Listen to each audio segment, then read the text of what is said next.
Bonjour à tous. Eh bien, écoutez, nous allons commencer cet atelier. Donc, bienvenue à tous pour cet atelier intitulé Évolution des risques, évolution des assurances. Donc, je suis Sophie Maguer, Risk Manager de Tereos, et je suis accompagnée aujourd'hui pour cette présentation d'Hélène Stack-Petit, Risk Manager de Nexans, Denis Stasinski, directeur souscription de Zurich, et Benjamin Bouffard, directeur des activités conseil de Gras Savoye Willis Towers Watson. Donc, je laisse les retardataires s'installer. Un rapide coup d'œil sur notre agenda.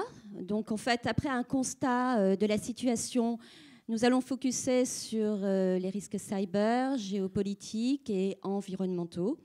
Et en fin de séance, nous garderons une quinzaine de minutes pour les échanges et les questions.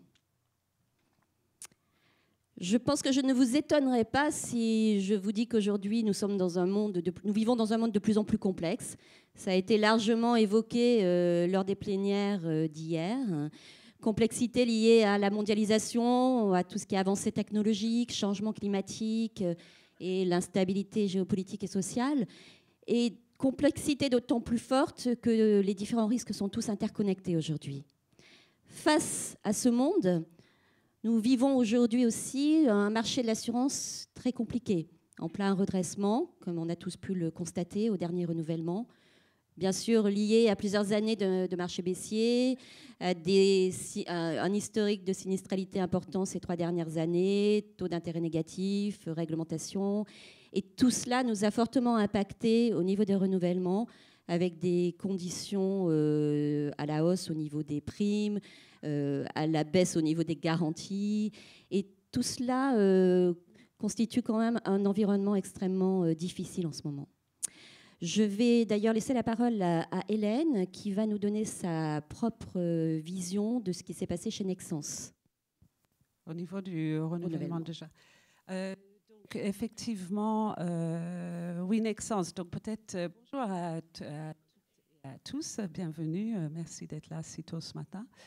Donc en ce qui concerne Nexans, peut-être le renouvellement, il était un peu difficile, très difficile. En fait, plus de 8 mois de négociations. J'en parlerai plus dans les détails par la suite. Donc d'abord, Nexans, pour parler en fait de l'impact de tout ce dont on va parler ce matin qui concerne notre business.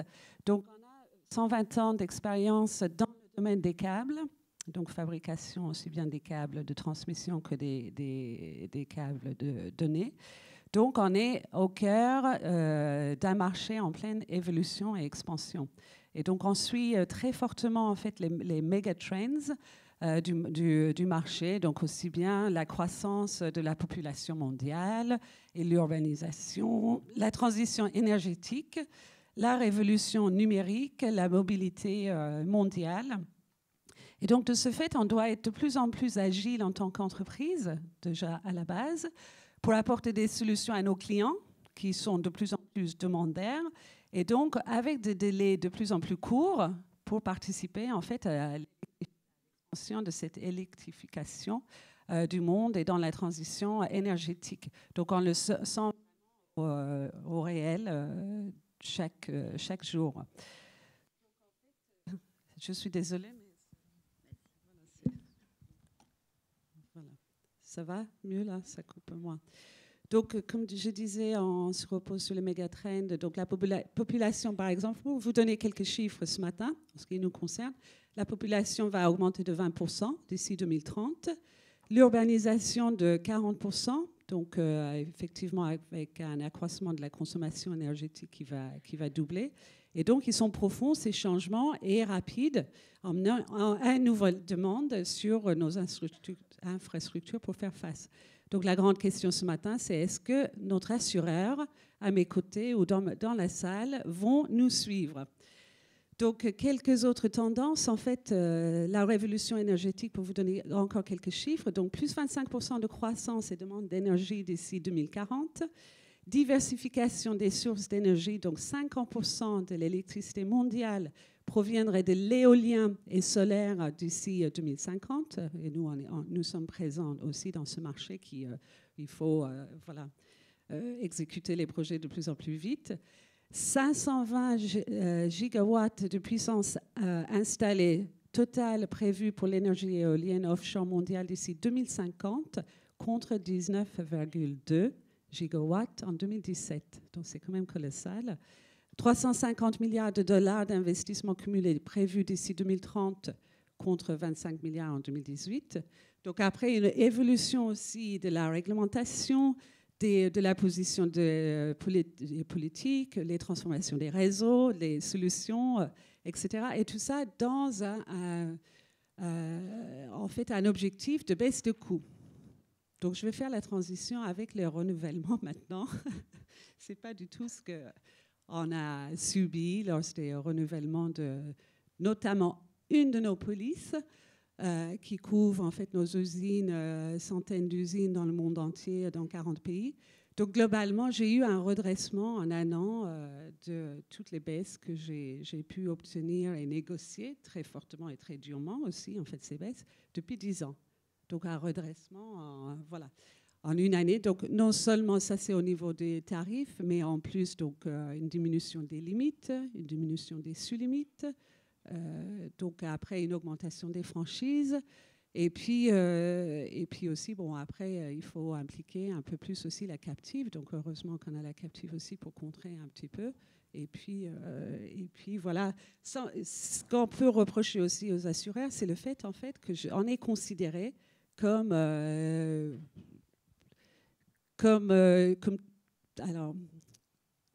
d'autres assurés aussi, sans prendre en compte notre sinistralité et notre approche prévention. Donc en fait, c'est quelque part, on l'a mal vécu, Denis. Donc Denis, comme tu le comprends, on aurait besoin de quelques explications sur cette situation. Bonjour à toutes et tous. Avant de parler du risque industriel, je vais essayer de vous donner une vision un peu plus globale du monde de l'assurance. Parce que quand vous regardez les rapports annuels qui se suivent et qui se succèdent pour le monde de l'assurance, ils sont toujours très beaux, très jolis, avec des bénéfices qui sont relativement importants. Ça, c'est un fait. On s'inscrit dans un marché qui est globalement, qui a dépassé les 5 000 milliards de dollars en 2018, pardon. Et pour après à peu près 2400 milliards de dollars sur l'assurance qui nous concerne, l'assurance non-vie, puisque aujourd'hui on se concentre sur l'assurance non-vie. Et après, quand on parle de réassurance, la réassurance ne pèse en fait que, dans tout ça que 200 milliards de dollars au niveau de l'assurance non-vie. Donc c'est relativement faible par rapport au direct. Et puis après, c'est une industrie qui a beaucoup de capital. En termes de capacité, on a plus de 600 milliards entre capacités traditionnelles et capacités non traditionnelles au niveau des ILS ou au niveau 4 bonds pour prendre le terme le plus connu. C'est aussi une industrie qui a besoin d'être résiliente. La résilience s'entendant à honorer nos engagements par rapport à nos clients. Je pense que ça aussi c'est essentiel, il ne faut pas l'oublier. C'est une industrie qui a besoin aussi de beaucoup de capital, et on le verra pendant la présentation, de plus en plus de capital par rapport à des risques d'intensité. Ça aussi, c'est factuel. Si je continue après à descendre par rapport à ce marché mondial sur le marché des grands risques, marché qui nous intéresse, sachant qu'au niveau des grands risques, la définition est hétérogène sur le marché, c'est-à-dire que chaque compagnie d'assurance a adopté sa propre définition des grands risques, notamment en termes de seuil de chiffre d'affaires. Donc ça fait une petite différence. Ce marché, on l'estime entre 150 et 200 milliards de dollars, encore une fois, au niveau mondial. Si on descend après au niveau de la France, là on est à peu près autour de 10 milliards d'euros sur la France. J'ai regardé dans le cadre de cet atelier quels étaient les résultats de 7 assureurs évoluant dans le marché des grands risques au sens large du terme. Donc ça comprend ETI et grands risques. Et sur les 7, en 2017 et 2018, il n'y en avait qu'un seul, en fait, qui avait un ratio combiné inférieur à 100%, c'est-à-dire qui réussissait à dégager une profitabilité technique par rapport à son activité technique. Parce que quand vous voyez un rapport annuel d'une compagnie d'assurance, vous avez le ratio combiné qui est mis en avant, donc il correspond à un vrai résultat technique entre les primes que j'ai reçues sur l'année 2019 et les sinistres que j'ai payés 2019. Et ce ratio, s'il est supérieur à 100, ça veut dire qu'on perd de l'argent. Et après, on peut quand même avoir un résultat positif, parce que vous le savez, les compagnies d'assurance, un de leurs métiers également, en dehors d'assurer, c'est de faire travailler l'argent au niveau de ces primes-là, et donc du coup, de dégager in fine un bénéfice. Après, au niveau réassurance, j'ai regardé aussi ce qui se passait au niveau mondial. Ce graphique-là, il est peut-être un peu plus compliqué, mais là, ici, vous voyez pour 2017 et 2018, un ratio combiné qui est supérieur à 100%, et avec notamment les événements climatiques qui font basculer en fait le monde de la réassurance sur des ratios combinés supérieurs à 100%. C'est juste pour montrer que derrière, on a aussi une obligation dans notre approche de devoir gérer les événements extrêmes dans notre approche tarifaire. Donc ça, c'est le contexte 2017-2018, et donc qui a conduit après à des renouvellements, comme vient de le dire Hélène, des majorations tarifaires, dont l'objectif n'est juste que de retrouver un équilibre entre assurés et assureurs. On ne peut pas continuer éternellement de vendre un produit à perte dans un contexte de rendement financier, comme l'a dit Sophie, qui sont à la baisse, voire négatifs. Donc on est obligé de revenir à une profitabilité technique. Profitabilité technique, les risques d'intensité, il faut les pricer. Et donc la combinaison des deux a fait qu'on les tarifs ont été revus à la hausse ces derniers temps. Et les perspectives par rapport à ce qu'a exprimé Sophie, on les anticipe sur les années 2020 et 2021 dans une certaine continuité encore une fois, de rééquilibre entre le transfert de risque et le coût du risque tel que nous, on doit le pricer.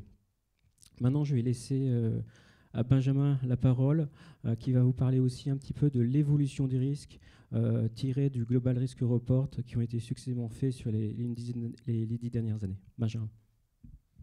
Merci Denis, bonjour à tous. Alors, vous avez probablement déjà vu ces informations relatives au World Economic Forum. Donc, tous les ans, depuis 14 ans, ils réalisent donc le Global Risk Report, qui permet d'avoir une première vision prospective du risque. Donc, c'est des risques plutôt long terme et tels qu'ils sont perçus par les grands dirigeants de notre monde.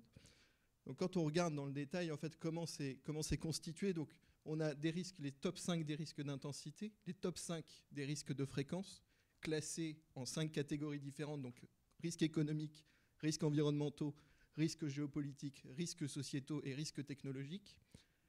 Et ces top 10 des risques sur 14 années qui représentent donc 140 différents risques.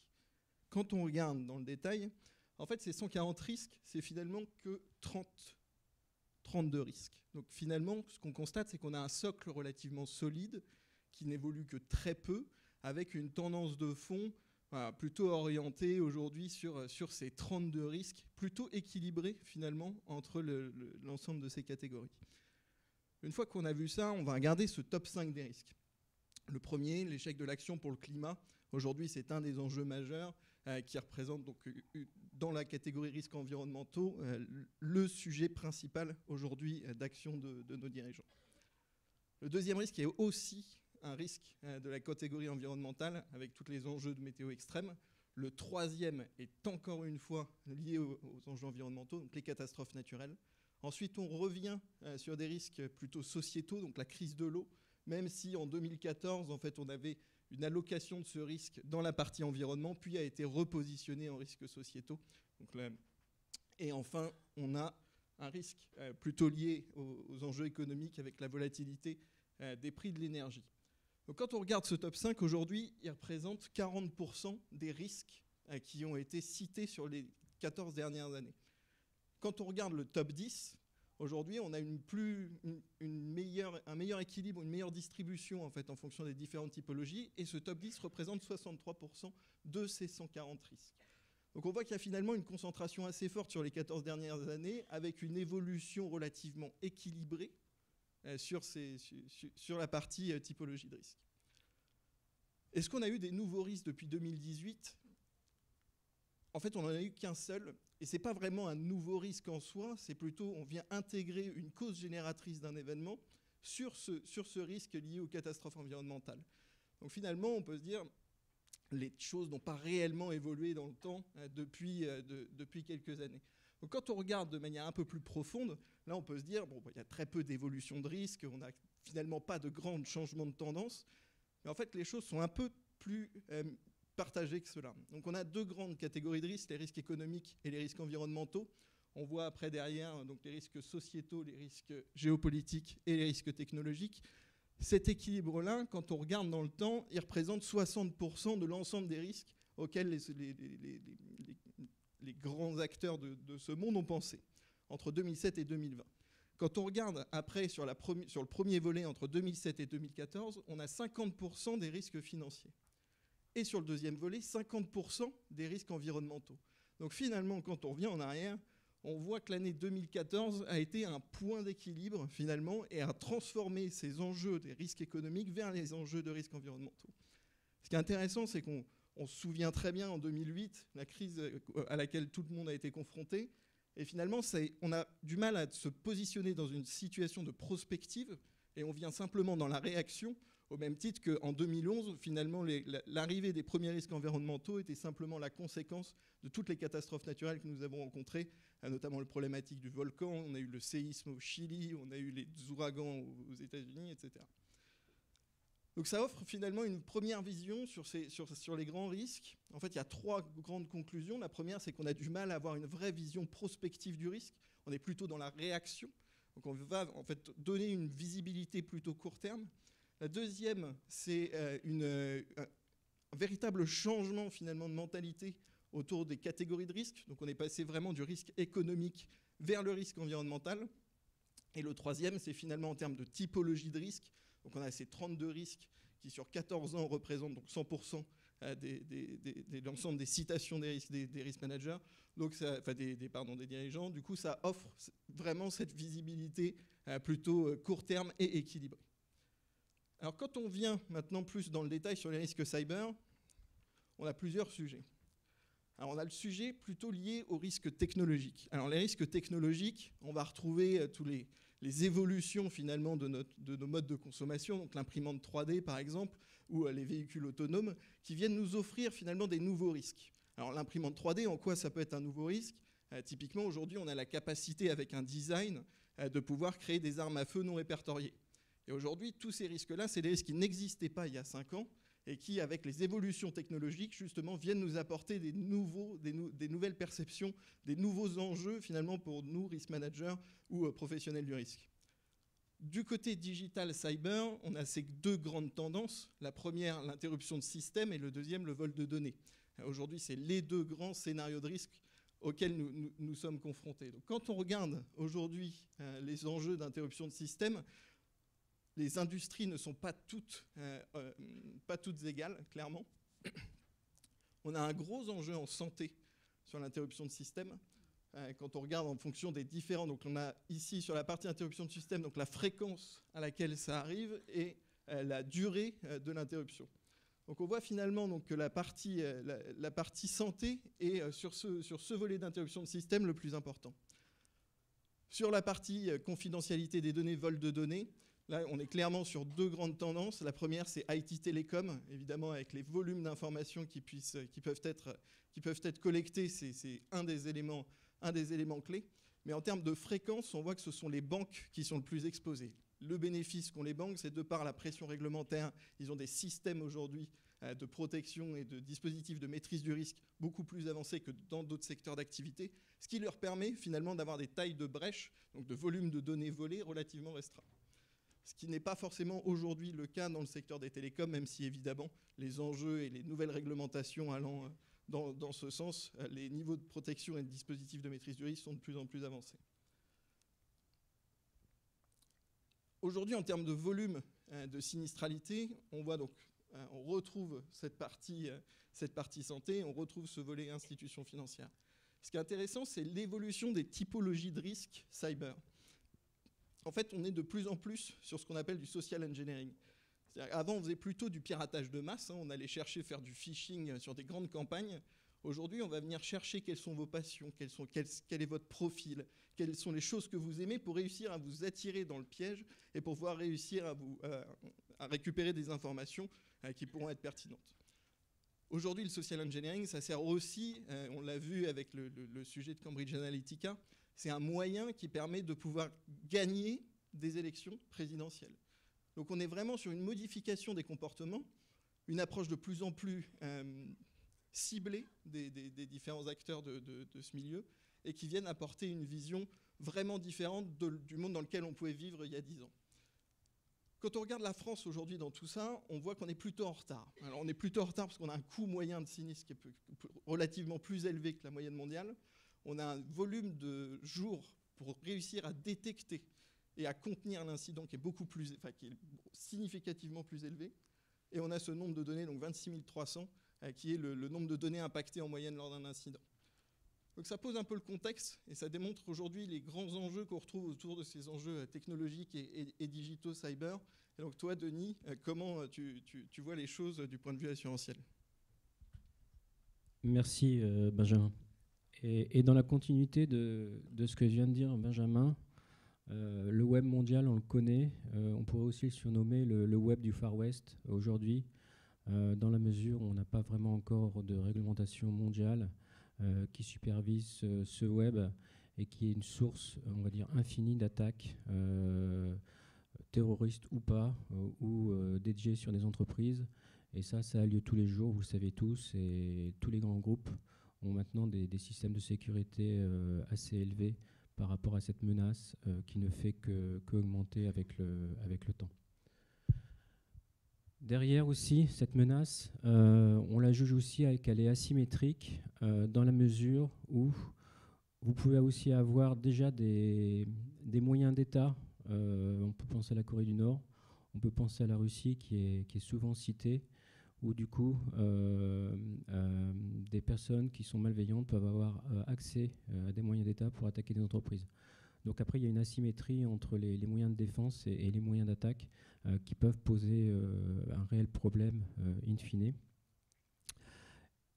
Derrière ce côté aussi qui peut être systémique pour nous. On peut avoir une attaque qui va concerner évidemment un client en France, un autre client en Allemagne, un autre client aux États-Unis, et après de ces clients-là aussi se répandre sur d'autres clients. Et pour le monde de l'assurance, on a un vrai défi, on a un vrai challenge à relever par rapport à la problématique cyber. C'est ce côté systémique, ce côté donc accumulation de capacités ou d'expositions qui peuvent être données aux assurés. Et donc comment on arrive à modéliser ce risque sur lequel il faut reconnaître qu'aujourd'hui, en toute modestie, on n'a pas beaucoup de recul. On le sait. C'est un risque qui est apparu maintenant il y a déjà une dizaine d'années. Après, une fois qu'on a dit ça, les reculs qu'on a sont relativement faibles. Il y a eu deux grands événements il y a un peu plus de 2 ans maintenant, mais ce n'est pas suffisant pour nous au niveau assurantiel pour modéliser ce risque, qui, soit dit en passant, encore une attitude une caractéristique qui est plus importante par rapport au risque 4 de cumul qu'on connaît. Le risque 4, il va se dérouler dans une zone donnée, un territoire donné. Le risque cyber, lui, par définition, il est à dimension mondiale. Et donc après, pour équilibrer ce risque, c'est beaucoup plus compliqué à l'équilibrer et à le modéliser. Étant donné que c'est un risque émergent aussi, on a eu notre autorité de contrôle au niveau de la CPR qui nous a demandé d'être un peu plus clair sur ce qu'on veut faire le marché de l'assurance par rapport au risque cyber. C'est une note qui est publique, qui est accessible sur Internet, qui date de novembre 2019. Et je trouve quelque part que c'est bien que la CPR aussi ait demandé aux assureurs d'être plus clairs sur ce qu'ils souhaitaient faire par rapport à ce risque cyber, comment ils le monitoraient et qu'est-ce qu'ils faisaient en interne pour surveiller leur portefeuille au niveau du risque cyber. Et une dernière chose pour le Global Risk Report, donc qui est paru récemment, qui donne une perspective 2020, et les chiffres qu'on peut lire quelque part c'est un peu démesuré. Quand ils nous disent qu'on a 6 000 milliards de dommages attendus en 2021, et puis après, quand on voit le montant déjà prévu au niveau des moyens de défense. Ça veut bien dire que c'est un risque qui est totalement évolutif actuellement. Tu peux y aller, Sophie. Aujourd'hui, le défi, comment dire, c'est pas un défi, non. Ce que doivent faire les assureurs, c'est d'avoir une position assumée par rapport à ce qu'on veut faire dans les différents contrats d'assurance. Ça, c'est le premier point. Donc, un petit peu arrêter ce nom de silent cover et dire ce qu'on veut faire exactement au niveau de tous nos contrats. Enfin, ça, je trouve que c'est un devoir par rapport à nos clients. Sur un risque émergent, on ne peut pas le traiter en le mettant sous le tapis, pour prendre une expression triviale. L'autre challenge derrière, parce que c'est un risque qui est quand même technique, qui est compliqué, c'est l'articulation, et vous le savez, entre les différents contrats d'assurance. Il y a le contrat traditionnel dommage aux biens, il y a le contrat de recevabilité civile, et il y a le contrat cyber qui est dédié par rapport à ce risque, et être sûr qu'au niveau articulation, il n'y ait pas un trou de garantie, qu'il y ait une continuité de garantie par rapport au client. Je trouve que ça, c'est extrêmement important. C'est facile à dire comme ça. Je peux vous dire que j'ai assisté à des sessions de travail au niveau de la FFFA. Une fois qu'on a dit ça, on peut avoir tous des positions qui sont totalement cohérentes, argumentées, pour aboutir à des solutions qui sont différentes. Donc on aura aussi à un moment donné une position de marché qui sera peut-être compliquée à trouver au niveau de l'homogénéité, par rapport à l'homogénéité. Le cyber, je l'ai dit tout à l'heure aussi, là, on a une logique du maillon faible par rapport au cyber, et ça, par rapport au risk manager, c'est une vraie problématique. On est sur des sociétés qui sont 24/24, 7 jours sur 7, mondiales. Il suffit juste qu'un employé sur 60 000 personnes, 70 000, 100 000 personnes fasse le mauvais geste à un instant T pour ouvrir la porte, et à partir de là, c'est un petit virus qui va se balader partout. Et après, pour faire une étanchéité au niveau des groupes, tout ça c'est prévu, mais ça demande aussi une réactivité extrêmement importante avant que les dommages ne soient trop majeurs et que ça soit hors de contrôle. C'est un vrai défi aussi pour les sociétés. Et après, je finirai par une note positive pour nous au niveau assurantiel, parce que c'est évidemment aussi une source de croissance. C'est une source de croissance sur un risque qui est systémique à haute volatilité. Donc aussi, ça demandera aussi à un moment donné de la prime. J'en suis désolé, Hélène. Et du coup, si on revient sur l'entreprise, Hélène va nous faire un point sur le défi cyber chez Nexans. Donc effectivement, Denis, tu ne perds pas le nord, même pendant l'atelier. Donc Nexans, on est dans le domaine des télécommunications, parce qu'on fabrique des câbles, mais nous n'avons pas de police cyber à l'ère dont je vous parle, mais c'est l'étude. Donc en fait, les défis en tant que groupe, déjà on travaille beaucoup avec nos clients dans ce domaine, mais en tant que groupe, donc en fait, notre objectif même 2020, effectivement, sera l'intelligence artificielle donc pour le business, nos opérations. De plus en plus, on va automatiser aussi nos usines. Et puis, on travaille aussi beaucoup dans le domaine des câbles pour les véhicules autonomes, y compris la partie infrastructure. Et puis, en plus, il y a un profond changement dans nos méthodes de travail au quotidien. Mais moi-même, mon téléphone est complètement imbriqué dans l'ordinateur. Si je ne l'ai pas, c'est difficile de continuer à travailler. En fait, on voit bien qu'on est complètement interconnecté. Donc, au niveau de la police, où est-ce qu'on en est? Donc, effectivement, nous avons des couvertures partielles aujourd'hui. On m'a demandé, alors le COMEX est au courant que nous n'avons pas une police cyber. C'est déjà bien, on a communiqué avec eux, on est en étroite collaboration. Et puis eux, ils ont pris en fait vraiment conscience, j'ai envie de dire début décembre 2019, parce qu'un de nos concurrents, donc dans l'industrie du câble, a été impacté par un malware. Donc ça ouvre vraiment et ça facilite entre guillemets la tâche, parce que du coup, on se dit, tiens, on n'est pas si loin.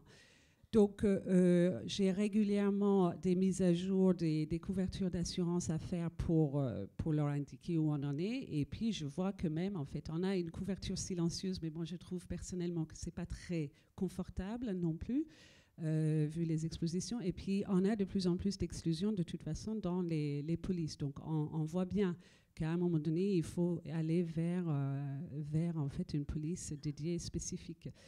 Donc, nous, c'est notre objectif pour 2020, c'est mettre en place une police cyber dédiée. Alors, comme dit Denis, c'est très difficile d'estimer le montant à acheter. Donc, on a fait une étude quantification des risques et on a travaillé donc avec un courtier pour le coût sur des scénarios. Et puis, bon, après, il faut qu'on décide à quel niveau on le met ou on commence. Bon, à prendre cette police qui apparemment est un peu chère pour l'instant. Mais bon, après on fait un budget. On est actuellement en train de faire un budget contest pour les courtiers, puis après on va lancer un appel d'offres et puis faire un roadshow assureur pour expliquer en fait ce qu'on fait en prévention. Et nous, Nexans, j'ai la chance quelque part parce qu'en fait on travaille étroitement avec Wavestone depuis 2 ans. Déjà, donc ils sont imbriqués dans la société, ils travaillent donc comme tu disais Denis sur en fait, le monde entier, parce qu'effectivement, les fuseaux horaires et tout ça. Et en fait, on a énormément de stress tests, j'ai envie de dire, et énormément de formation des salariés comme moi. Donc, des fois, voilà, et ça, c'est une bonne chose. Quant à la maîtrise du risque, parce que quelque part, c'est un point extrêmement important dans ce domaine, Benjamin? Merci Sophie. Effectivement, aujourd'hui, le risque cyber est extrêmement compliqué. Il intègre beaucoup d'acteurs différents. Et aujourd'hui, réussir à travailler et sur l'identification et la quantification et la maîtrise représente un enjeu majeur pour tous les risk managers. Alors, d'un point de vue identification des risques, évidemment, il faut se rapprocher des équipes techniques, donc RSSI, DSI, pour avoir une première visibilité sur les défaillances et sur tous les risques de défaut des systèmes. Ces défauts de système, il faut les associer derrière à des risques propres au métier. Donc savoir qu'on va avoir un défaut de patching AP3 sur un système, l'impact direct, c'est finalement la perte du système de paiement en Italie. Et en fait, c'est rentrer dans la granularité du risque qui va nous permettre de pouvoir le quantifier plus tard. Quand on parle de risque relatif aux collaborateurs, vous pouvez investir autant d'argent que vous voulez dans vos systèmes d'information et dans la protection de ces systèmes. Aujourd'hui, c'est 66% des intrusions sont liées à un défaut lié aux collaborateurs. Donc si demain, vous avez des commerciaux qui vont gagner un iPhone gratuitement et qui reçoivent un mail pour ouvrir la pièce jointe et qui finalement donnent la clé pour entrer dans vos systèmes, l'absence de sensibilisation finalement va être l'impact premier par rapport à ce que vous pourriez avoir, même avec les meilleurs dispositifs de maîtrise du marché. D'un point de vue de la quantification, effectivement, la première problématique, c'est que contrairement aux dommages, réussir à bien quantifier le risque et les impacts notamment liés à l'interruption des systèmes est relativement compliqué. On a 2 grands sujets. Le premier sujet, c'est la perte de productivité. Donc, si vous êtes agriculteur et que vous n'avez pas votre ordinateur, c'est peu problématique. Si vous êtes une entreprise du tertiaire, forcément, les enjeux sont différents et vous avez une sorte de chômage technique associé à votre business. Donc, il y a cette perte de productivité et il y a la perte de revenus. Si demain Amazon n'a plus son site en ligne, faire du business est beaucoup plus compliqué, au même titre qu'un agriculteur, lui, dans son cas, n'a pas besoin finalement de système d'information, à moins qu'il fasse de la vente en ligne de pommes de terre, mais on est relativement moins exposé sur cette typologie d'activité. Donc, travailler sur ces 2 sujets de quantification est extrêmement important. Et une fois qu'on a quantifié ce risque, comme le disait Hélène, c'est un des enjeux majeurs, il faut réussir à mesurer. Alors mesurer par rapport à sa tolérance au risque, savoir si aujourd'hui le risque est acceptable sur le bilan et le compte de résultat de votre groupe, et derrière de pouvoir mettre en place une police pour vous protéger sur cet excédent par rapport à votre niveau de tolérance. Alors sur la partie maîtrise, effectivement, donc il faut actualiser les moyens techniques. Les hackers sont de plus en plus malins et forcément réussissent à actualiser. Et on a toujours de plus de nouveautés sur ces sujets-là. Sensibiliser vos collaborateurs, effectivement, c'est un des premiers éléments clés, puisque si on a 66% des intrusions qui sont liées à vos collaborateurs, l'absence de sensibilisation fait que vous ouvrez la porte beaucoup plus facilement. Dans le risque cyber, on est très proche de la malveillance en fait. Vous pouvez avoir un coffre-fort ouvert avec un lingot d'or dedans, vous créez l'opportunisme, alors que si vous fermez ne serait-ce que la porte, même sans verrouiller, finalement, on enlève cette notion d'opportunisme associée au risque cyber. Donc c'est pour le... Dans les grandes lignes derrière et les impacts, merci.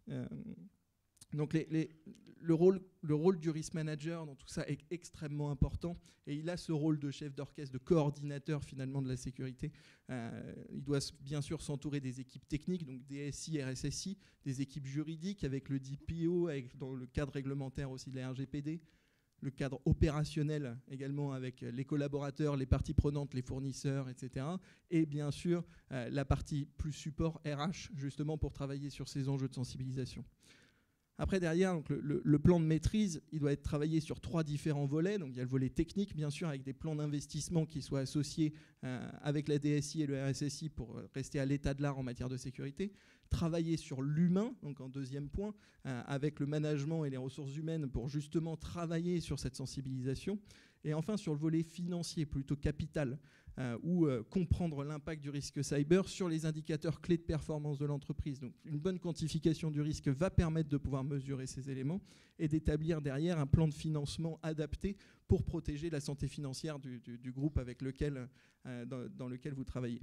Donc tout ça doit s'inscrire bien sûr dans un cadre itératif, donc rester vraiment dans un volet d'amélioration continue, en restant bien sûr toujours informé des meilleures pratiques, en s'adaptant à l'évolution du contexte et de l'environnement, et derrière d'intégrer toujours plus les ressources autour de vous, les RH, les collaborateurs, mais aussi d'intégrer les nouveautés, les pratiques du marché. Voilà pour la partie cyber. Donc, si on veut faire une synthèse de ce que l'on a pu vous dire sur le cyber, bon, un premier point important, c'est que ce risque doit être véritablement considéré comme un risque d'entreprise aujourd'hui. Donc, il y a une importance de sensibiliser les directions générales, les COMEX, qui est une prise de conscience pour permettre de définir véritablement la stratégie et l'appétence au risque de l'entreprise. Le deuxième point, nous, en tant que risk manager, on a véritablement un rôle déterminant dans la mise en place de la politique de gestion de ce risque numérique. Et je vous engage d'ailleurs à consulter le guide sur le risque numérique qui a été édité par l'AMRAE en partenariat avec l'ANSSI et qui est vraiment très, très intéressant sur la démarche à adopter dans la gestion de ce risque. Comme le disait notre cher ami assureur, c'est vrai qu'il y a du potentiel au niveau de ce marché, mais que ce marché est encore en phase d'acquisition de données et qu'on est encore un petit peu au démarrage, je dirais. Mais bon, on va y croire. Et enfin, bon, bien sûr, dans un contexte où il y a une certaine complexité dans l'analyse, l'identification et la quantification, c'est important pour nous, risk managers, de nous faire accompagner par notre courtier afin de nous aider à trouver la bonne solution en fonction de nos besoins. Nous allons continuer dans notre agenda et nous attacher maintenant plus particulièrement aux risques géopolitiques et sociétaux. Et je vais repasser la parole à Benjamin. Merci Sophie. Alors le contexte aujourd'hui des risques, notamment sociétaux, parce qu'on en a beaucoup entendu parler en France avec les problématiques d'inégalité sociale, c'est assez intéressant. J'ai regardé une étude de l'INSEE là, hier soir, du coup c'était un peu juste par rapport à l'atelier, mais c'est assez intéressant de voir que finalement la France n'est pas du tout un pays où les inégalités sociales se sont creusées. Et en fait, on est plutôt dans un pays où la tendance est plutôt à se réduire. Et malgré tout, la perception aujourd'hui de la population est de plus en plus forte de cette inégalité. Donc, est-ce que c'est lié à aujourd'hui la multiplicité de la médiatisation sociale aujourd'hui dans l'environnement dans lequel on vit? C'est probable. Pour revenir au grand sujet, on parlait tout à l'heure de Davos. Il y a un point qui est intéressant ici, c'est le risque pandémique, qui est évidemment d'actualité avec le coronavirus. On peut imaginer, le Global Risk Report est sorti donc le 2020 il y a 2-3 semaines. S'il avait lieu finalement il y a une semaine, on aurait probablement eu le coronavirus dans ce top 10 des risques. Et aujourd'hui, ça démontre encore une fois notre incapacité à pouvoir anticiper sur ces enjeux géopolitiques et sociétaux. Alors des tensions géopolitiques, on en a eu de nombreuses, les tensions avec la Corée du Nord, les problématiques avec la Chine, Trump et ses élections, les problématiques au Moyen-Orient avec les échecs de gouvernance nationale, notamment avec l'Irak et la Syrie. Donc aujourd'hui, on est vraiment dans un environnement où les choses vont de plus en plus vite, sont de plus en plus brutales.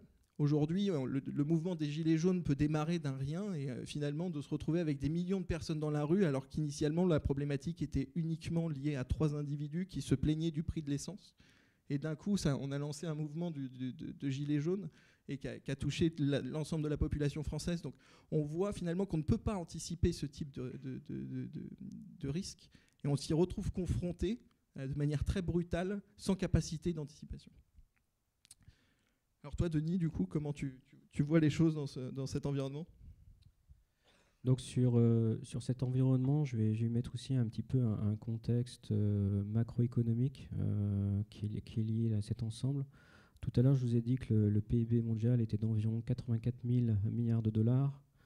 Mais ce qui est plus surprenant, c'est que la dette mondiale, c'est 3 fois le PIB mondial. Ça fait partie des chiffres un peu vertigineux qui, en ce moment, sont présents. Pour le dire autrement aussi, si demain, vous avez 1% de taux d'intérêt en plus sur les marchés financiers, vous prenez la dette mondiale, vous multipliez ça par 1%, ça fait 2,4 milliards, et c'est juste quasiment le PIB de la France. Pour mettre un petit peu en perspective ce que veulent dire ces chiffres, donc à un moment donné, on ne comprend pas trop en fait tous ces chiffres, ce que ça veut dire. Mais encore une fois, simplement le raisonnement, 1% d'augmentation de taux d'intérêt multiplié par la dette actuelle, qui est publique, c'est quasiment le PIB de la France qui est à 2700 milliards. Juste pour donner les perspectives. Et comment on peut basculer aussi d'un monde qui aujourd'hui est ce qu'il est, qui a ses avantages et ses inconvénients, qui peut avoir aussi ses gilets jaunes ou une grève qui va durer 2 mois, et puis un basculement qui peut nous faire passer dans un autre monde, ce qui est potentiellement le cas aussi du coronavirus, tel qu'on le voit aujourd'hui. Il y a l'impact local, il y a des gens qui sont malades, il y a des gens qui décèdent, c'est factuel. Après, sur le côté économique, la Chine, c'est 16% du PIB mondial. C'est 11% du commerce international. C'est 30% de tout ce qui est production industrielle, directe ou indirecte, au niveau de son importance dans le monde. Donc, quelque part, on le sait, il va y avoir un impact sur la supply chain et donc sur l'économie mondiale dans les mois à venir. Le FMI avait sorti novembre-décembre ses perspectives de croissance à 3,3% pour 2020. Elles sont déjà révisées et on est déjà probablement en dessous de 3 en fait, parce que le premier trimestre 2020, il est déjà mort en fait. Il est déjà mort, c'est factuel. Et après, un dernier point aussi, où j'avais entendu parler de ça, mais pour préparer l'atelier, j'ai un petit peu étudié un peu plus. Et puis les entreprises zombies, je ne sais pas si vous en avez déjà entendu parler, c'est simplement des entreprises qui doivent emprunter pour payer leurs intérêts de ce qu'ils ont déjà emprunté. Et donc c'est une définition économique qu'ont donné les économistes. Et encore une fois, si on bascule, si les taux d'intérêt augmentent, etc., d'une situation où ils sont tenus à bout de bras, ils sont en faillite virtuelle en fait. Et donc demain, elles seront complètement en faillite. Et toujours après avec cette problématique d'effet domino. Et après, si on revient dans le contexte assurantiel, je vous l'ai dit tout à l'heure, une partie de notre travail, ça consiste à faire travailler les primes. Ce contexte-là présente beaucoup d'incertitudes. C'est pour ça qu'au niveau des techniciens et des souscripteurs qui sont sur le marché, aujourd'hui, ils ont une obligation d'avoir un résultat technique. Et ce n'est pas avoir un résultat technique pour avoir un résultat technique. C'est avoir un résultat technique pour honorer les engagements qu'on prend par rapport à nos clients. C'est pour honorer les sinistres majeurs qu'on peut avoir quand on exerce le métier de souscripteur. Et c'est ni plus ni moins que pour faire normalement notre métier. Nexence, ton expérience sur le sujet. Alors, sur le sujet géopolitique et sociétal, donc, en fait, je vais vous raconter une petite anecdote. C'est qu'il y a quelques années, j'ai eu des énormes discussions avec mon assureur ou mes assureurs et courtiers au niveau de la partie risque politique. Donc, pour le coup, à l'époque, j'avais un programme risque politique et violence politique. Et donc, notre actionnaire principal est quand même chilien. Donc, je disais, mais pourquoi le Chili fait partie de cette police-là? Donc, en fait, je voulais sortir le Chili, pour moi, qui était un bon risque. Donc, en mai 2019 a montré que oui, effectivement, la partie violence politique pouvait partir en live sans qu'on puisse l'anticiper.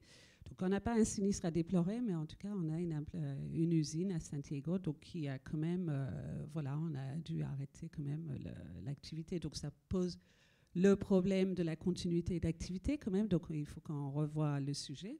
Et puis, on a aussi une usine au Liban. Donc là, c'est un peu exposé, donc non seulement à la partie violence politique, mais aussi la partie risque politique. Donc les Libans, en fait, je pense que vous êtes tous conscients de ce qui se passe aussi au niveau du pays. Donc ça pose le problématique aussi au niveau des paiements des fournisseurs. En fait, je veux dire, de transfert de l'argent. En fait, c'est pas... voilà. On a aussi des bureaux à Hong Kong. Donc je pense que tout ça a réveillé aussi encore la conscience chez nous d'un point de vue risque politique dans sa globalité. Et puisque le côté opérationnel, en fait, la personne et la protection de nos salariés, fournisseurs, sous-traitants et clients, c'est quand même primordial. Donc c'est l'incertitude, en fait, de notre côté et puis la partie disruptive.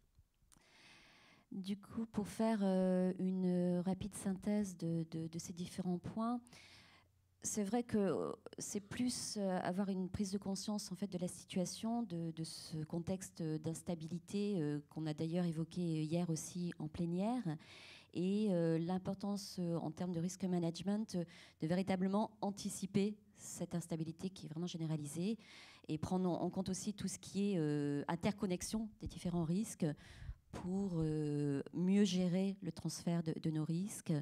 Et aussi, puisque, comme le dit Hélène, les choses arrivent très vite, c'est vraiment essayer d'accompagner nos directions générales à avoir une certaine agilité lors de la survenance de ces événements.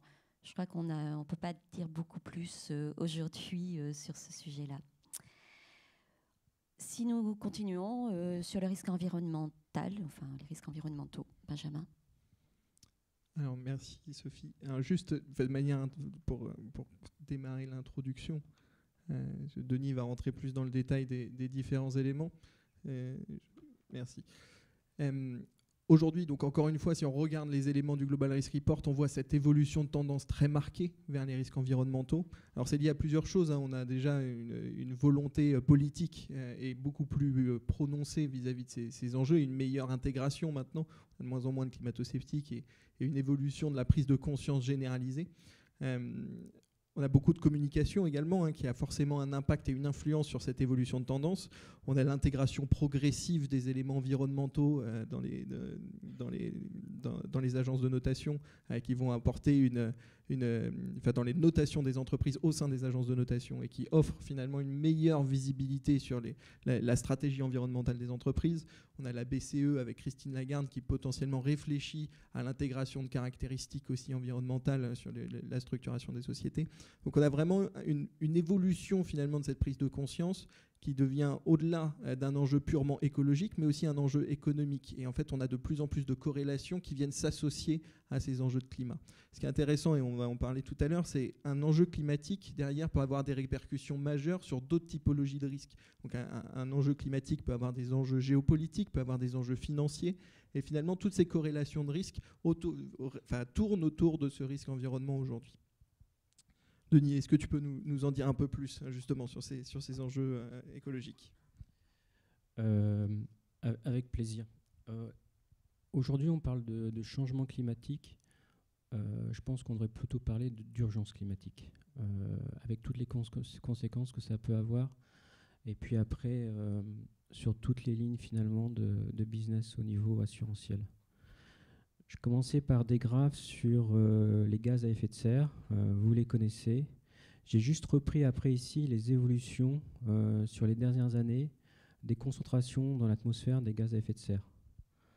Vous voyez que la courbe ne change pas. Donc vous savez tous qu'on a eu des COP. On a eu une COP à Paris où il y a eu des engagements qui ont été pris. Aujourd'hui, les mesures qui sont faites par les scientifiques montrent que rien ne change. Beaucoup de paroles, mais rien ne change. C'est factuel et vous avez les chiffres ici. Après, comment ça marche ? Juste un petit point technique sur les gaz à effet de serre et pourquoi c'est important de comprendre comment ça marche et des conséquences, encore une fois, que ça peut avoir au niveau des enjeux climatiques et bien au-delà en fait, du climat. Donc on bénéficie des rayons du soleil depuis la nuit des temps. Ça arrive, ça traverse l'atmosphère et derrière, après, c'est réfléchi par le sol. Et les gaz à effet de serre, pour être très très simple, ont un effet opacifiant par rapport à la chaleur qui est réémise par la Terre. Et donc ça joue le rôle quelque part d'une cocotte minute. C'est ce qui se passe. Et après, le problème des gaz à effet de serre et du CO2, retenez le chiffre 421, c'est assez facile à retenir, 40-20-10. Au bout de 100 ans, ce que vous émettez aujourd'hui, il en reste encore 40%. Au bout de 1000 ans, il en reste encore 20%. Et au bout de 10 000 ans, il en reste encore 10%. Donc, ce qu'on fait aujourd'hui, on a déjà pris de l'avance sur notre droit à consommer au niveau des gaz à effet de serre ou des équivalents en gigatonnes CO2. Et plus on retarde des décisions importantes pour réduire ces émissions de gaz à effet de serre, et à un moment donné, plus on va être au bord du précipice et être dans une obligation de prendre des mesures très significatives qui peuvent impacter notre économie, parce que vous avez aussi une corrélation entre la croissance mondiale, c'est assez intuitif, entre le PIB qui peut croître et le CO2 ou les gaz à effet de serre qui sont rejetés dans l'atmosphère. Donc dit autrement, si on veut baisser à un moment donné nos émissions de gaz à effet de serre, ça peut avoir potentiellement un impact sur le PIB mondial, sauf si les nouvelles technologies permettent d'avoir des relais de croissance. Et sur ça, j'ai beaucoup d'espoir par rapport à ça. Tu peux continuer, Sophie. Là, ici, concrètement, ça donne quoi ? Aujourd'hui, c'est un site, il y a beaucoup de données sur Internet. Les scientifiques mettent à disposition. Donc ça, c'est des données qui sont absolument officielles, que vous aurez le lien par rapport à la présentation et vous pourrez y aller. Il y a une chose qui est importante aussi, quand on parle d'un réchauffement climatique, retenez aussi que le réchauffement climatique, il est hétérogène. Il est hétérogène. Et ce que j'ai oublié aussi de vous dire tout à l'heure, par rapport à le fait que les rayons du soleil frappent la Terre et après ils sont bloqués, du coup la stratosphère, elle est refroidie alors que la surface de la Terre est réchauffée et on est en train de changer le gradient de température de la Terre. Et en changeant ce gradient de température, la puissance convective, donc de tout ce qui convecte, et donc tout ce qui est ouragan présent, ils ont plus de force et plus d'énergie. C'est pour ça que vous n'allez pas forcément avoir plus de fréquences sur le côté ouragan, mais par contre des ouragans de plus forte intensité. Et ça, sur les 2 dernières années, au niveau assurantiel, vous l'avez vu.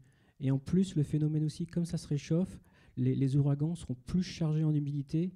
Et donc, du coup, au niveau impact, il y a aussi un impact d'humidité ou de pluie importante associé à ces ouragans. Donc là, pour revenir sur la présentation, je vous ai pris quelques exemples aussi pour la température à Deauville. C'était juste pour vous montrer que vous pouvez avoir une vision mondiale par rapport à ce site-là, pour vous donner une indication des changements de température. Tu peux continuer, Sophie. Là, ici, c'est la montée des eaux qui a déjà été observée et qui, en fait, s'accélère avec le temps.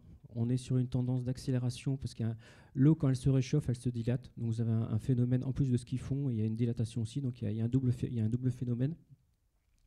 Derrière aussi, ce sont les villes côtières qui sont menacées suivant les scénarios d'augmentation de température. Dedans, il y a quelque chose, il y a Shanghai. Si on est à plus 4 degrés, c'est 76% de la ville de Shanghai où il y a un problème. Autrement dit, elle n'existe plus. Enfin, si on le dit autrement, elle n'existe plus, et si on simplifie le discours, elle aura un vrai sujet. New York, aujourd'hui, et d'ici 2024, ça sera finalisé, ils ont investi 20 milliards de dollars pour protéger leur ville. Ça, c'est factuel. Voilà, donc ils anticipent la montée des eaux, et ils ont fait des changements au niveau de la ville. Tu peux continuer, Sophie. Ça aussi, c'est quelque chose qui m'a frappé en préparant l'AMREI et cet atelier. On a entendu parler des incendies, vous en avez tous entendu parler.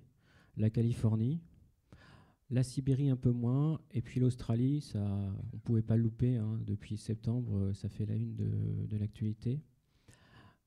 Ce qui est surprenant par contre, ce dont on a un peu moins parlé, c'est que les conséquences qui sont dramatiques, mais au-delà aussi de contribution à l'augmentation du CO2 dans l'atmosphère.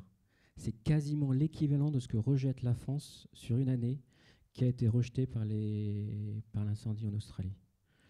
Et donc derrière, les scientifiques appellent ça une rétroaction positive des gaz à effet de serre. Ça veut dire qu'il y a un phénomène d'auto-entraînement. Si vous prenez aussi l'albédo au niveau des surfaces où il y a de la neige, comme il y a moins de neige, ça réfléchit moins, et la chaleur qui est rayonnée par le soleil est aussi absorbée par la Terre. Donc il y a cet effet d'auto-entraînement et d'une réaction quelque part qui devient exothermique et qui peut être hors de contrôle à un moment donné. Les conséquences au niveau scientifique, et ça c'est le GIEC, hein. Quand vous avez tous entendu parler du GIEC, ils font des rapports. Ils font aussi des rapports à l'intention des décideurs, c'est-à-dire que ce sont des résumés, parce que ce sont des documents qui sont assez indigestes à lire, donc ils font des rapports de 30 pages de synthèse. Juste là, je vous ai sorti quelques faits marquants, suivant les différents scénarios de 2 degrés, 3 degrés ou 5 degrés, qui seront revus normalement en 2021 par rapport à l'actualisation des données aujourd'hui. Au niveau montée des eaux, et j'ai pris les max parce que c'est toujours des fourchettes, hein. Forcément, il y a un mini-maxi, enfin, c'est des scientifiques et ils donnent aussi des probabilités derrière. Donc là, j'ai un peu simplifié le discours. En tout cas, montée des eaux, si c'est 2 degrés, c'est 0,8 mètres. Si c'est 5 degrés, c'est 1,7 mètres. Il faut retenir que c'est exponentiel, c'est pas du tout linéaire. Passer de 2 degrés à 3 degrés ou 5 degrés, c'est pas la même chose. Le sujet, il est exponentiel, il n'est pas linéaire. Les zones côtières, de 11,7 trilliards de dollars exposés, on passe à 27. La fréquence des pluies extrêmes de 36% à 150%. Les cyclones, encore une fois, c'est à peu près la même fréquence, c'est le même nombre, c'est leur intensité. Et donc, du coup, ils sont en train de dire qu'on aura un cyclone sur 2 qui sera au moins de 4 ou 5, voire de 6, si un jour les échelles des cyclones est révisées par les scientifiques. Et les vagues de chaleur extrêmes, on commence à en voir à x300, ça veut dire qu'il faut revoir un petit peu la copie et on redéfinira ce que c'est une vague de chaleur extrême. Voilà, concrètement, c'est ce que sont en train de dire les scientifiques. C'est pour ça que vous avez Davos, c'est pour ça que vous avez les dirigeants mondiaux qui ont dit on a une vraie urgence climatique à traiter, avec la même problématique que le cyber, c'est qu'on ne peut pas la traiter sur un pays donné. Il faut forcément avoir une communauté de pays qui soient alignés et qu'ils aillent tous dans la même direction et dans le même sens. Merci pour toutes ces belles pensées positives, Denis. C'est vrai qu'entre hausse des primes et enjeux climatiques, il y a quand même plusieurs problématiques majeures. Si on revient un petit peu sur les sujets de catastrophes naturelles, je voudrais qu'on revienne un petit peu en arrière et qu'on se souvienne de Fukushima et des conséquences qui étaient associées, parce que c'est un risque qui risque de se reproduire de manière plus fréquente, du coup, en vue des enjeux du climat. Donc on a en fait un triple événement. On a d'abord un tremblement de terre avec une magnitude de 9. Derrière, on a un tsunami, donc des vagues de 30 mètres, et un incident nucléaire majeur. Tous ces événements-là viennent générer des impacts directs sur le Japon, bien sûr, avec des morts et des disparus, avec des conséquences environnementales majeures, avec des dommages matériels extrêmement importants, bien sûr une perturbation de l'économie nationale directe, et des enjeux liés aux problématiques de production d'électricité qui sont associés. Donc on a toute une série d'impacts directs, mais ce qui est intéressant de voir, c'est quels sont justement les impacts indirects. Alors si on prend le cas ici de Fukushima, donc on a Hitachi qui fabrique des bimètres pour l'ensemble de l'industrie automobile, Et en fait, la fermeture d'Hitachi a derrière généré pour Peugeot, donc Hitachi était le seul approvisionneur de débitmètres, derrière une réduction de 25% de la production sur 3 sites d'assemblage, 55% de la production sur 6 usines, 5000 ouvriers de PSA au chômage technique et 147 millions de conséquences financières. Donc un événement qui se produit au Japon, avec un monofournisseur sur une typologie de produits, a derrière des impacts extrêmement importants sur nos entreprises. Et la vraie difficulté, c'est être capable de pouvoir identifier ces éléments-là. Alors on pourrait se dire, bon, très bien, c'est le cas de Peugeot, mais finalement c'est toute l'industrie automobile qui a été impactée, où on voit derrière des ruptures de chaînes d'approvisionnement, des fermetures d'usines partout en Europe, partout dans le monde. Et c'est là où il faut vraiment prendre conscience de ces enjeux de supply chain et de la corrélation des risques. C'est un risque aujourd'hui lié à une catastrophe naturelle va engendrer potentiellement des pertes d'exploitation associées à des défauts de la chaîne d'approvisionnement. Et la supply chain revient comme étant un sujet majeur autour de ces enjeux climatiques. Denis, en ce qui concerne... Très rapidement, juste quelques points par rapport à dans la continuité des conséquences au niveau de l'urgence climatique, je vous ai décrit tout à l'heure. Les procès liés au climat sont en cours d'augmentation. Il y a des organismes qui les recensent. Donc là, il y a une montée en puissance. Au niveau du risque physique, moi j'en ai assez parlé, donc vous avez vu un petit peu les défis qui allaient arriver vers nous. Juste en aparté aussi, par rapport au risque de feu de forêt qu'a connu la Californie, il faut savoir qu'il y a déjà 28 États américains qui ont adopté un système de pool, on va dire, pour faire simple, pour donner un premier niveau de risque à des particuliers qui sont des zones qui ont été jugées trop exposées, où il y a trop de fréquences, où c'est quasiment plus un aléa d'avoir des problèmes. Et donc, du coup, il y a des systèmes de pool qui se mettent en place. Et après, en conséquence directe, en tant que risk manager, par rapport à son entreprise, en termes d'anticipation, pour faire simple, je pense qu'au niveau montage avec Captive, pour pouvoir avoir une certaine latitude de gestion des risques, et puis trouver toujours cet équilibre entre le transfert de risque et le coût demandé par les assureurs, c'est un vrai enjeu. Et il faut l'anticiper actuellement, parce que la tendance, encore une fois, je pense que j'étais assez explicite, elle est compliquée dans les années à venir. Et il faut maintenir absolument cet équilibre entre assureurs, assurés, entre assurés et assureurs via les courtiers. Hélène, tu nous fais un point sur la situation pour Nexans, en tout cas l'analyse qui en est faite. Oui. Alors, donc, d'abord sur la partie risque climatique, on va prendre sujet par sujet. Risque climatique, donc j'ai subi effectivement en fait les conséquences de votre durcissement de marché en ce qui concerne les expositions tremblements de terre. Notamment, nous, on a une usine très importante et, pour notre business au Japon. Et donc aujourd'hui, j'ai vraiment peu de capacité. J'ai eu peu de capacité tremblement de terre lors du renouvellement au 1er janvier 2020. Nous avons fait une étude il y a quelques années par rapport à nos expositions et les limites prises données par l'assureur. Donc là, en fait, il faut que je revisite et il faut que je refasse une autre étude pour déterminer le montant adéquat et aller chercher une autre assurance ailleurs pour autant que je le trouve, comme tu dis. Mais nous sommes mobilisés. Alors pour la partie donc environnementaux au sens large, donc en fait c'est un objectif aussi majeur de Nexans. Donc en fait c'est améliorer l'efficacité énergétique de notre activité. Et notre COMEX CEO vient d'annoncer donc pour 2020 une nouvelle stratégie sur 3 piliers. C'est People, donc c'est en English, People, Planet et Profit. Donc la rentabilité vient à la fin. Et puis, la sécurité des personnes d'abord, mais la planète. Donc c'est un sujet majeur. Il y aura beaucoup de choses qui seront pris dedans. Et après, en fait, best practices. Et puis, on va afficher, en fait, qui est bien et qui est moins bien avec des médailles, etc. Donc, c'est Hall of Fame and Hall of Shame. Ça va s'appliquer chez nous. Pour la partie donc, de l'implantation de nos usines, et on est à fond sur la réduction de l'impact de notre activité, en fait, sur les dépenses énergétiques. Donc, l'objectif 2022, c'est moins 3%. Donc j'étais assez fière de ce chiffre jusqu'hier avec le jeune de 22 ans, Corentin, qui a dit qu'en fait, il faut qu'on fasse moins 7% de tout le monde. Donc, mais bon, globalement, on essaie de réduire les factures eau, gaz, électricité, et on a différents exemples dans nos usines, aussi dans le traitement des déchets et surtout bon, les productions aussi et emballages. Donc, pour donner un petit chiffre, 55% des déchets métaux non ferreux recyclés. Et après, on compare par site. Les circuits d'eau aussi, les traitements des eaux usées, c'est important pour nous. Donc, 88% de nos sites utilisent l'eau pour des opérations de refroidissement, donc avec un taux de recyclage de 75%.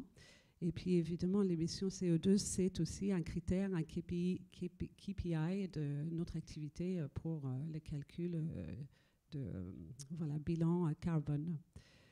En ce qui concerne, ça, c'est nos usines. En ce qui concerne nos produits, on est engagé avec nos clients aussi en faveur d'une économie responsable. Alors, nous n'arrivons pas encore à fabriquer un câble éco-responsable dans son intégralité, mais on y travaille. Mais il y a un petit sujet intéressant dans le biodiversité, biomimétisme. Donc, nous travaillons aussi avec nos clients afin de protéger et des écoles pour protéger, gérer l'encrassement, par exemple, biologique et la colonisation par des micro-organismes à la surface de nos câbles sous-marins. Donc, voilà, ça concerne plus plein d'autres choses. Alors, au niveau opérationnel aussi, nous n'avons pas de site classé Seveso, mais nous travaillons beaucoup sur l'exposition environnementale aussi. Et depuis une dizaine d'années, donc nous faisons des études de sol. D'ailleurs, il y a eu un article dans l'Argus de l'assurance à ce titre, si vous souhaitez le lire. Donc, on a un comité spécifique en environnement, donc qui fait à peu près des audits sur 5 ans. 20% de nos sites y passent avec des questionnaires, mais en fait vraiment énormes. Tous les sujets y passent. Et puis, on dédie une CAPEX importante pour les provisions pour, en fait, avoir des usines, en fait, vraiment dépolluées, je vais dire, le plus possible. Voilà, je pense que... Après, évidemment, ça, c'est un sujet aussi pour nous, et je pense pour beaucoup, c'est l'économie circulaire, c'est une ambition prioritaire pour nous et l'intégralité, en fait, de notre circuit production, distribution. Bien, merci.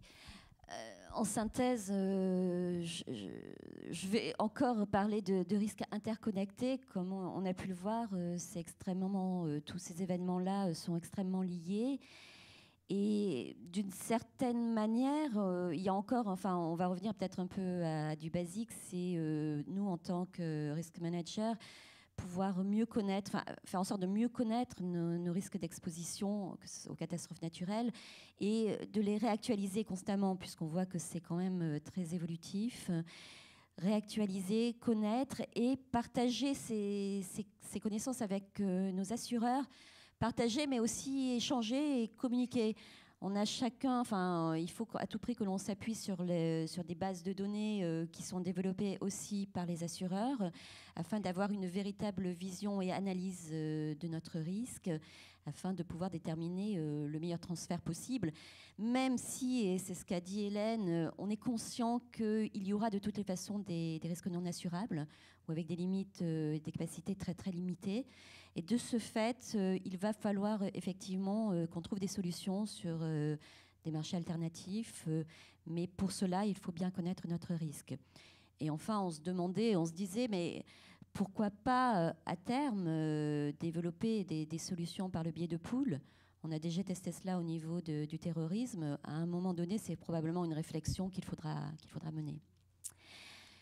Eh bien, nous arrivons à la conclusion, à la synthèse de cet atelier et nous allons vous faire un petit point chacun par notre porte. Et donc, je vais commencer par Hélène qui va vous donner son approche côté risk manager. Alors, donc, mon objectif 2020, ça va être clairement de beaucoup plus communiquer avec ma hiérarchie et donc jusqu'au COMEX. Surtout sur l'état du marché de l'assurance. Bon, maintenant, ce qui nous aide, c'est tout ce qui est publié, en fait, dans les articles, y compris hier, dans les échos, etc. Donc, il y a une prise de conscience qu'effectivement, on est de plus en plus exposé aux risques climatiques et qu'on aura certainement de moins en moins d'assurance, ou en tout cas des montages différents. Après, ce que je trouve un peu dommage, moi j'ai mis back to basics, retour aux fondamentaux, parce qu'en fait, ce qui est un peu dommage, c'est vraiment qu'on va devoir passer du temps dans la négociation des polices d'assurance, alors qu'on a quand même plein d'autres choses à faire en tant que risk manager et insurance manager dans un contexte comme on a décrit ce matin. Donc, de ce fait aussi, il faut renforcer la culture des risques au sein de nos entreprises et que toutes les parties prenantes en soient conscientes. Et planifier. Et donner beaucoup d'informations à nos assureurs. Donc, nous, on va le faire, y compris la partie non seulement la paritaire, mais aussi la partie co-assureur. C'est important qu'ils ont toutes les données. Après, je ne sais pas comment vous pouvez l'analyser. Qu'est-ce que vous allez faire avec? Nos amis courtiers. Merci Sophie. Nous, notre rôle de courtier, c'est évidemment accompagner les risk managers dans leur prise de décision. Pour ça, il y a 3 enjeux majeurs. C'est vous offrir une meilleure visibilité sur vos expositions au risque. Alors ça, on a plusieurs moyens de le faire. Les outils les plus utilisés aujourd'hui et ce qu'on constate en termes de demandes qui reviennent de plus en plus sur les volets conseils, et c'est vraiment vous accompagner sur ce volet conseil, c'est des études actuarielles pour pouvoir vous accompagner dans la prise de décision sur les niveaux de limite. Aujourd'hui, sur des polices dommages, on va retrouver assez facilement des niveaux de limite à couvrir. Autant sur des polices comme la RC, comme le cyber, comme la DNO, on va trouver des justes montants et relativement plus compliqués. Et donc, étudier ces niveaux de limite, réaliser ces études de limite est quelque chose d'essentiel pour avoir une vraie visibilité sur vos expositions, tout en la couplant, bien sûr, avec vos niveaux de tolérance au risque. Pour ça, le courtier a un point fort, c'est évidemment les bases de données de sinistres. Donc on peut coupler finalement des bases sinistres sectorielles en intégrant votre profil de risque et de les paramétrer.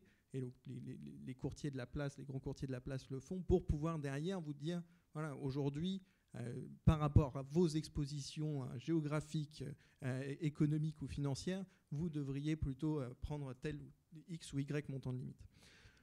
L'approche par portefeuille, je vais y revenir un petit peu après, mais l'enjeu, c'est évidemment de définir la tolérance au risque de l'entreprise, derrière de quantifier le coût du programme d'assurance que vous avez, derrière de structurer des portefeuilles alternatifs pour définir une stratégie optimale en respectant cette tolérance au risque. Quand on parle d'approche par portefeuille de risque, en fait, on est exactement sur les mêmes modèles que les fonds d'investissement. Dans un fonds d'investissement, vous allez avoir des obligations, des actions, de l'immobilier, etc.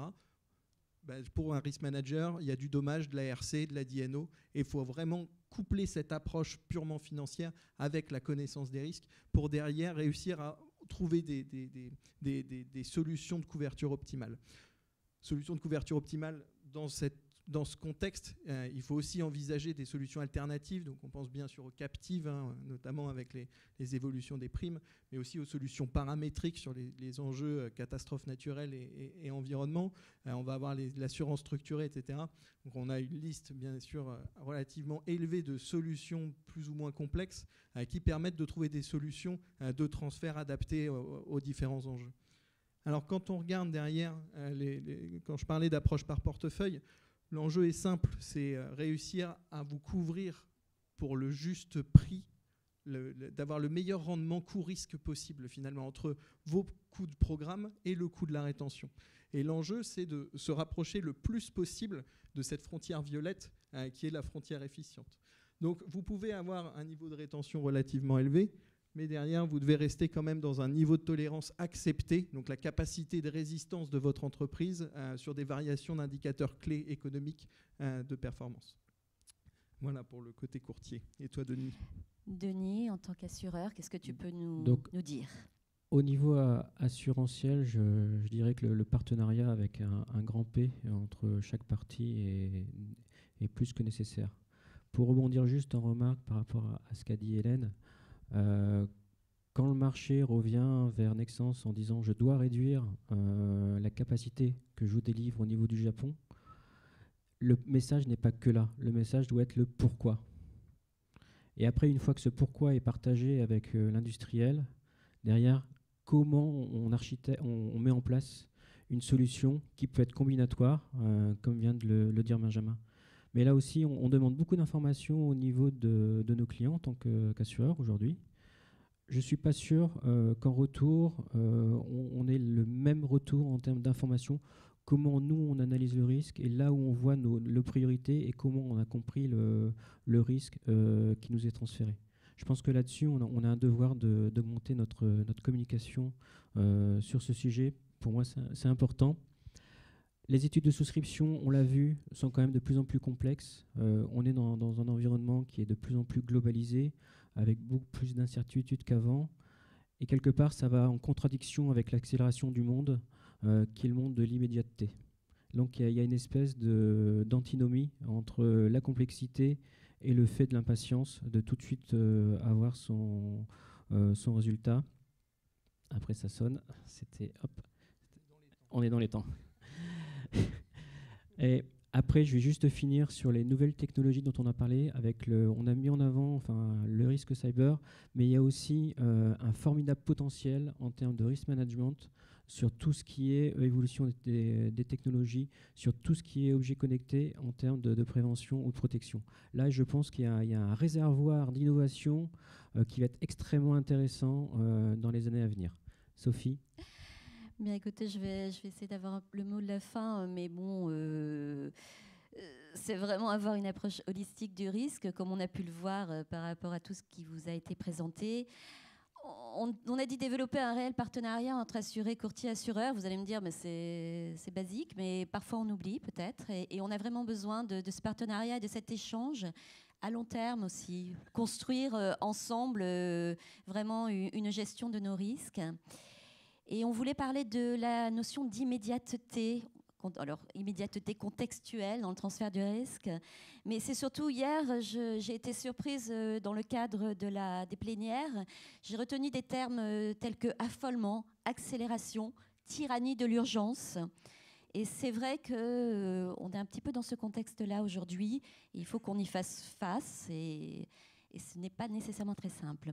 Mais bon, pour terminer, pour une note un tout petit peu moins négative, on voulait citer Antoine de Saint-Exupéry pour se rassurer en se disant que pour ce qui est de l'avenir, il ne s'agit pas de le prévoir, mais de le rendre possible.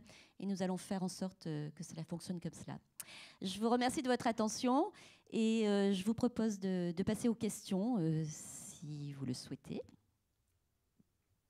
Donc il y a un micro dans la salle normalement et écoutez, n'hésitez pas, nous sommes là pour répondre à vos questions. C'est toujours très compliqué de commencer, mais après... Voilà, est-ce que j'ai... N'hésitez pas, ou alors, soit nous avons été extrêmement clairs, soit nous avons été extrêmement moins clairs.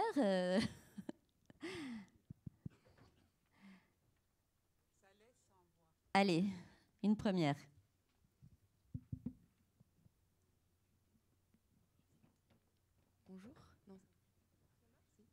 Bonjour. Alors, moi, d'abord, je vous remercie pour votre intervention.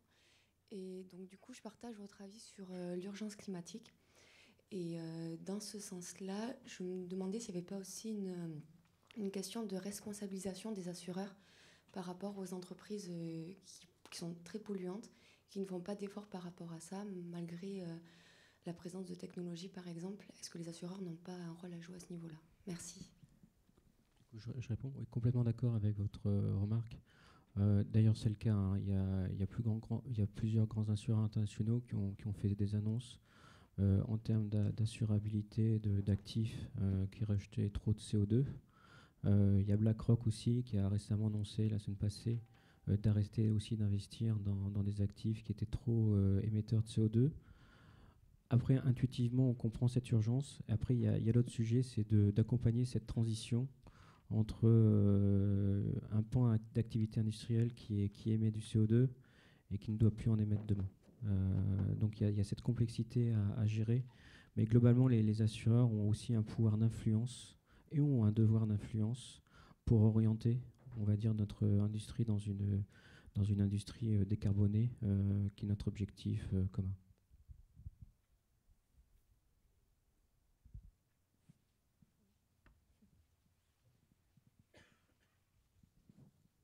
Non, merci pour votre intervention. Je voulais revenir là-dessus. On est tous un peu restés pantois par rapport à ce qui s'est passé l'année dernière. Hein. Ça a secoué un peu tout le monde. D'un autre côté, derrière toute crise, il y a des opportunités. Je pense que ce qu'on a connu l'année dernière nous a permis de nous dire on a peut-être été trop fort, c'est-à-dire, et va pouvoir nous remettre au centre de nos organisations. Pour beaucoup, dans beaucoup de COMEX, le risk manager était vu comme l'acheteur d'assurance à moins cher, sans expliquer derrière que derrière 100, 200, 300, 1 million, 2 millions d'euros de primes, il y a un monsieur qui fait un chèque de 200, 300, 400, 500 millions d'euros. Ça avait été un peu oublié, et derrière toute capacité, il faut un prix. Ça, c'est le premier point. Et je pense qu'on a tous un peu oublié de se parler, que ce soit courtier, que ce soit assureur, que ce soit risk manager, à se dire, bon, combien de mois l'année prochaine, je vous mets un appel d'offres, et derrière. Et tout ce qui nous est arrivé, ces éléments de grands risques climatiques, ces problématiques de systématicité de certains grands risques, vont dire maintenant il va falloir qu'on réapprenne tous à se parler, que nous, risque managers, on puisse dire à nos COMEX, arrêtez de me demander d'économiser un poste qui s'optimise, parce qu'on optimise nos organisations, on est là pour les sécuriser. Mais messieurs les assureurs, comprenez aussi que nous aussi, de notre côté, on a nos impératifs. Vous avez vos impératifs financiers, mais d'un autre côté, les assureurs ont peut-être aussi un peu oublié la philosophie du métier de l'assurance qui est de savoir prendre un risque. Alors, prendre un risque veut aussi dire avoir un risque de perte quelque part. Les ratios combinés, on s'est tous battus. Je pense qu'on devrait tous un peu se regarder dans la glace et se dire, bon, on revient peut-être à des fondamentaux qui sont assez sains entre nous, parce qu'on va repartir presque d'une page blanche. Des nouveaux risques, des nouveaux enjeux, des choses que peu de gens maîtrisent, et on en revient à ce que doit être l'assurance et le risk management, c'est-à-dire accompagner le développement sur des choses qu'on ne maîtrise pas et qu'on ne connaît pas, mais le fait d'avoir de la data. Parce que la data change tout le temps et c'est variable. Voilà, c'est un peu la réflexion qu'on se faisait quand on a ce recul sur ce qui s'est passé en 2019. Je ne sais pas ce que vous en pensez, mais c'est important qu'on puisse relier et savoir se parler à nouveau. Parce que le courtier, achetez-moi de la capa à pas cher. Monsieur l'assureur, comprenez, moins cher. Lui, bah oui, je vous fais un chèque.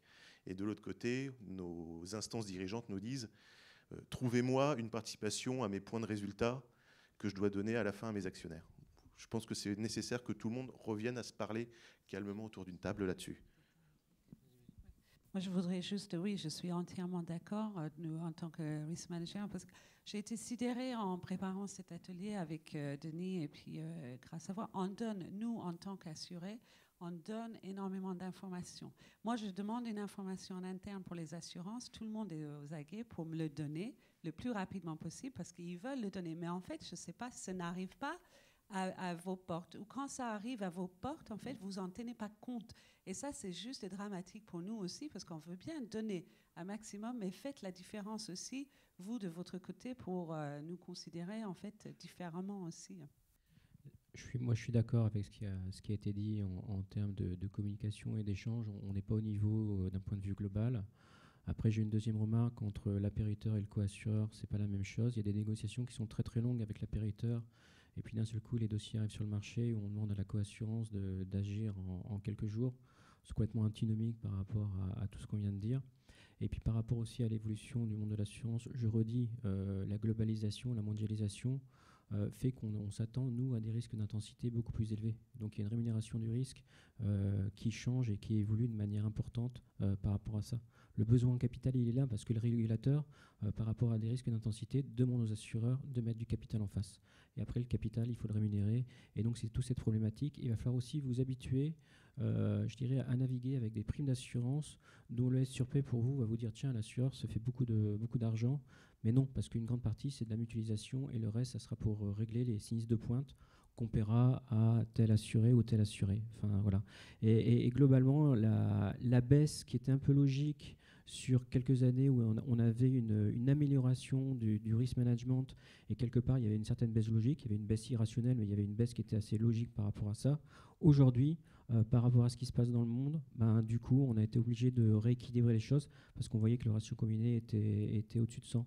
Et je vais le dire autrement aussi, si on savait qu'au niveau de l'industrie automobile, l'interdépendance, la CBI était un vrai enjeu, je pense que le marché a été très étonné entre un petit incendie dans une usine en République tchèque qui endommage matériel direct, c'est pas grand-chose. Et au niveau interdépendance, comment dire, impact, business interruption ou perte d'exploitation, on a été un petit peu étonné. Et quelques mois après, il y en a eu un autre aux États-Unis. Voilà. Moi, je voudrais juste rajouter que je suis d'accord avec vous sur le principe de dire il y a quand même un retour aux fondamentaux, puisqu'en fait, les assureurs, c'est le message qu'ils nous font passer en disant qu'on repart sur de la souscription beaucoup plus technique et donc avec en tenant compte des données et du côté technique. Je pense qu'effectivement, un retour aux fondamentaux, mais aussi pour nous, risk managers, d'échange et de partage, on l'a déjà dit tout à l'heure, parce que, comme le dit Hélène, on est prêt à être transparent, à donner des informations, mais en retour, on a besoin de discuter, d'expliquer, de comprendre et de faire passer le message aussi en interne. L'assurance, c'est pas de la commodité comme ça.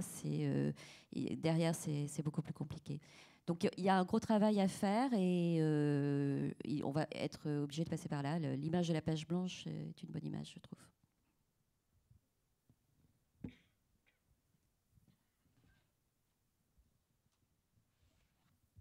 Bien, écoutez, en tout cas, nous vous remercions de votre attention et puis n'hésitez pas à revenir vers nous si vous aviez des questions complémentaires. Je vous demande, si possible, de remplir le questionnaire de satisfaction, enfin d'évaluation, pardon, de satisfaction aussi, vous pouvez y aller. Et la présentation sera sur le site de l'AMRAE très rapidement. Voilà, bonne rencontre et à bientôt.